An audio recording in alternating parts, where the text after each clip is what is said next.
sva dešavanja u svetu će biti definisana između 21. i 23. Znači 20. 21. Kosovo i Metohija je sastavni deo Srbije, pa makar ga potpisali i predsednik i premijer i cela ta izdajnička vlada, naravno i parlament. Nemojte da razmišljate o tom, razmišljate šta ćete da jedete danas, kako ćete da sednete sa prijateljima večeras, razmišljate da uzmete sudbinu u vaše ruke, tako da o Kosovo i Metohiju smatrate bez obzira ko je na vlasti, šta god potpiše, bit će to naš. S tim što ovog trenutka još uvijek ima šanse da se to završi na miran i dostojanstven način. Ako se već potpiše, onda je to malo teže, ali da se tereti. Treba pored te vlade, narodne vlade ili kako je budete zvali, da se formira jedno telo koje će se zvati Nacionalna bezbednost Srbije, koja će pored zakletve na Evanđelju polagati zakletvu pred svima vama koliko vas bude bilo i polagat će zakletvu pred tom službom koja će se zvati Nacionalna bezbednost. Šta tog dana treba uraditi? Treba uraditi, doneti prvo jedan dekret koji će doneti dobrobit narodu ugroženom, ekonomski ugroženom narodu ove zemlje,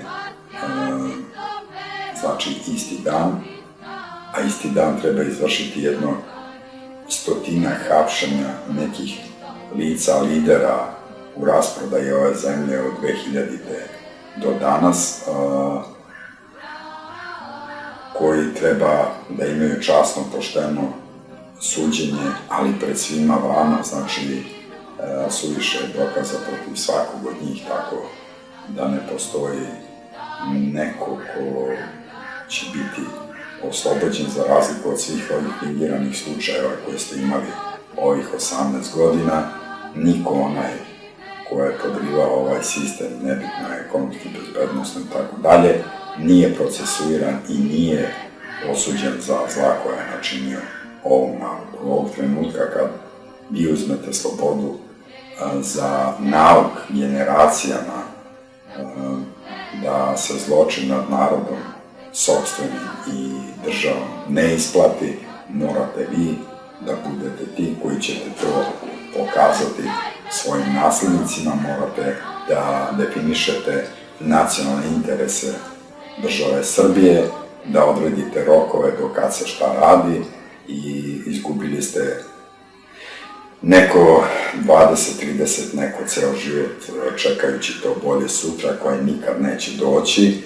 Ako slušate floskule tih političara i da su političari neophodni, uopšte oni nisu neophodni, to je jedno nisu budalaština, da znate šta svaki naš prosečan političar radi, to je zagađenje naravno i za najveće moguće osude.